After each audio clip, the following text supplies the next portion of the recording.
Sermon 94 of Nahjul Balagah starts off with praise to God beyond time, beyond the exoteric and the esoteric, beyond space.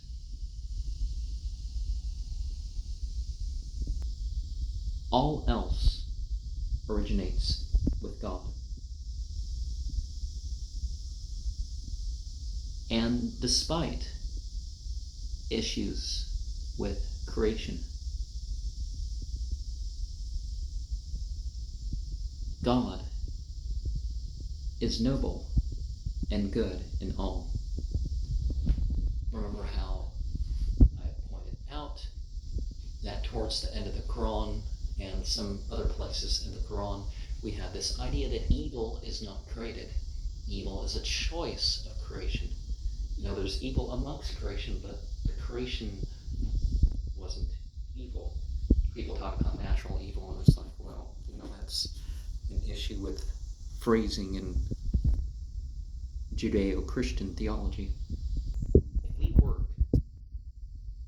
on our good and truth, if we work on our consciousness, we establish a safety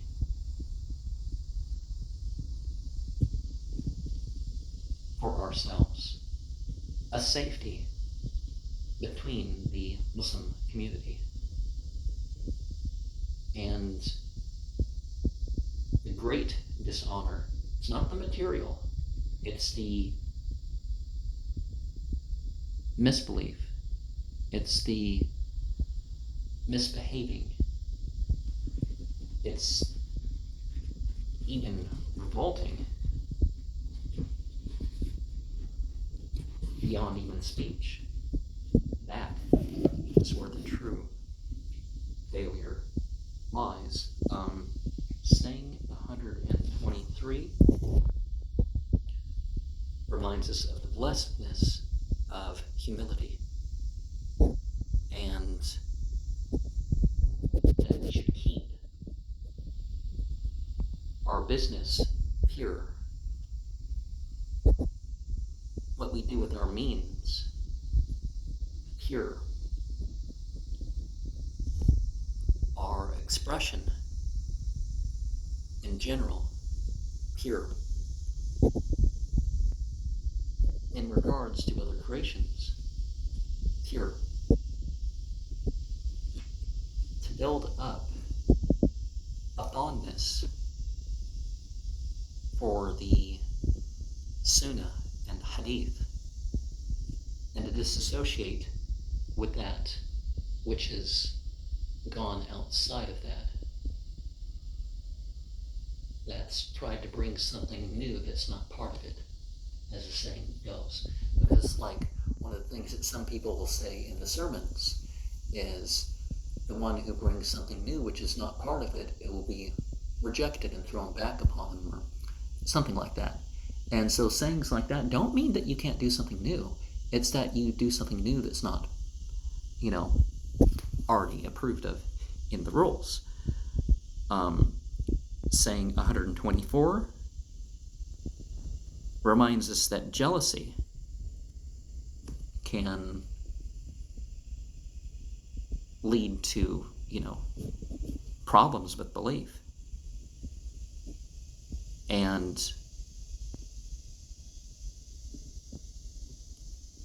there's a difference between the jealousy that forms merely one's own opinion and one that's a natural reaction. And some gender differences are drawn up here to draw the thing in between that. But the broader context is that men with means, if they're going to be fair and all the rest of it, you know, they can have multiple wives.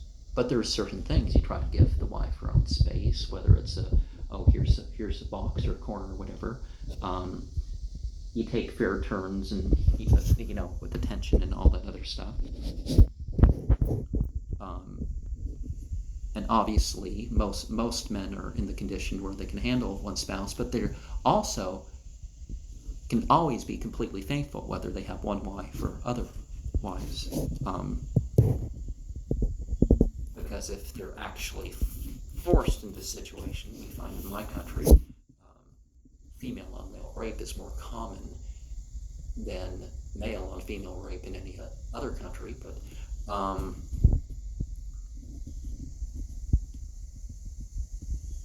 saying 125, so I'm not saying that in that case we have an issue, and sometimes there's some sort of gang or whatever based coercion involved, and some of that would be, again, the person forced into a situation would remain faithful. There's a verse in Surah 24, I forget exactly where it is, so I can't exactly say it right now. Don't have it memorized either, so saying 125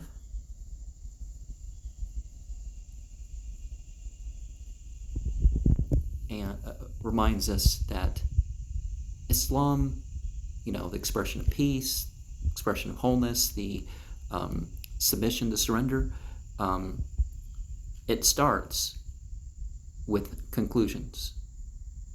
It becomes statements, and it's confirmed in action. And some things, Ali was the one who said it a particular way first. And this saying is saying that this particular phrasing or whatever was first said by Ali. But the principles involved, one recognizes it from the Quran and Sunnah, that.